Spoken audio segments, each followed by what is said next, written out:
Hello everyone, welcome back to the channel. Hope you're well, thank you for joining me again. You know, the last video I did was about reform and about the media's relationship with reform. And yeah, I might have had a couple of sly digs in there, and every time I do a video about reform, I always tend to get a lot of criticism back and people tend to leave the channel. I think I've lost about 10 subscribers so far off of that video, but at the end of the day, if I've got an opinion, I'm going to give it the same as you. Speaking of opinions, I wanted to bring to your attention this comment here from a person on my previous video who said, I'm not quite sure where you stand anymore, Andy. You keep giving old Farage the old heave-ho. Well, it's very simple where I stand, and as the title of this video indicates, Starmer needs to go. There's no ifs, no buts. Starmer needs to go. Now, the only reason the Labour government is in the first place, let's face it, the Tories ballsed it up completely. Everybody's fed up with them. So by way of a protest, they voted Labour. And Labour made a load of promises: council tax, winter fuel allowance, waspy women. They even started talking about applying inheritance tax to dead service people. You know, all of these things. And we're like, what the hell? This isn't Labour. And that's not to mention all the freebies with the free clothes, the free football tickets, the free eyewear and everything else added on top of that. Is a disaster. And quite frankly, Labour needs to go. But then who would replace them? The Tories? Not a chance. They're finished. So where do we go? We'll come to that in a minute. But it's very important to understand where I stand. As I've said many times on the channel before, I come from a conservative family. Although when I got out into the big wide world, I quickly came to realise that it wasn't as simple as being blue or red. There was more to life, and you realise when you're out there what a complete and utter balls up stroke Horlicks they've made of the entire thing. So for years now, I've wanted to change it. I've wanted to alter things. Now, where I am in my heart, right down in my gut, I'm English.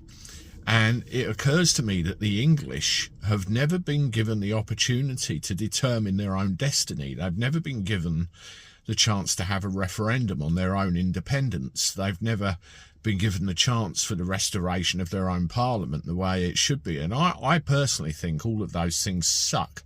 I'll talk more about it on my Rumble channel at some point in the future. But when you look at things like Peterloo, where people died to give us the right to vote, the right to, you know, that factor of self-determination, it really is sad to me that we're in a position we're in. So to that end, the English Constitution Party aligns with my views, aligns with my values. But if we see what's happened, and I put a video out yesterday on this, the English Constitution Party, for at least the immediate future, aren't going to be a force to be reckoned with, you know, unless anything drastically changes. Because at the end of the day, the media have control of everything, the parties have control of everything, and that's where all the money lies. And as they say, money talks. So do we need to gradually progress to the end of this? Now, there's two schools of thought on Farage and reform. You either like Farage or you don't. You either believe in Farage and reform or you don't. Now, I'm of the opinion that, you know, we need something in there. Farage and reform did incredibly well at these council elections and even returned the MP for Runcorn and Helsby, Sarah Poachin, incredibly well, even in Farage's words, beyond his wildest dreams. And we are where we are. This is a rocket to the establishment. This is exactly what we want to happen. You know, it's as simple as that. The Conservatives aren't Conservatives anymore. They're full of bloody Liberal Democrats. And Labour, no, they're not worth a light. So there is the opportunity to start again. Now, I've been very critical of reform, and another YouTuber, Gobster Talks About Things, has been very critical about reform as well. By the way, go check him out, subscribe to his channel. It's just another normal bloke like me having a chat about stuff. But you have to think, are they in the position they're in right now? And are they the ones that can start some inroads into altering things? Now, in the back of my mind, I am wondering if they are establishment themselves, if they are the Trojan horse and they're going to come and bite us in the arse. Probably, maybe, but at this current time, they are the ones that hold the cards. They are the ones that hold the momentum. So they get in, they get Starmer out. You know, if you transpose these figures that we've had now onto a general election, the chances are they could win the damn thing by a country mile.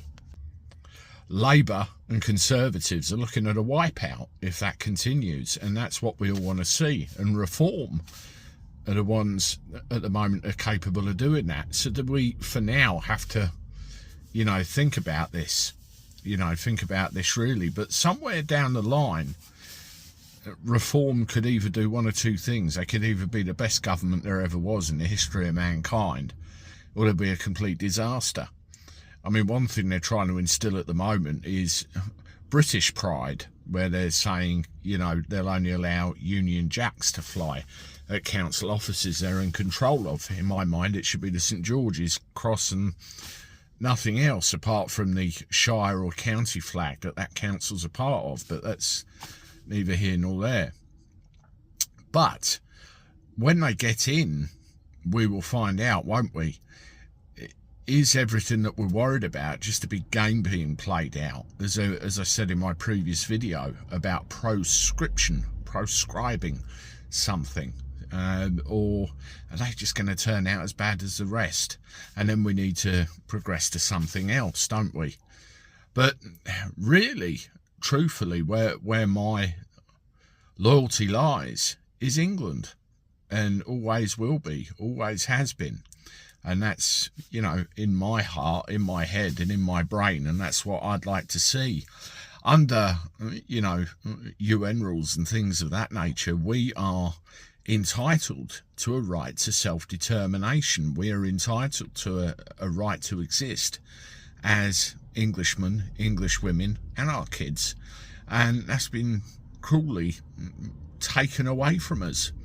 Now, if you look at the landmass of the United Kingdom, England is the most population dense.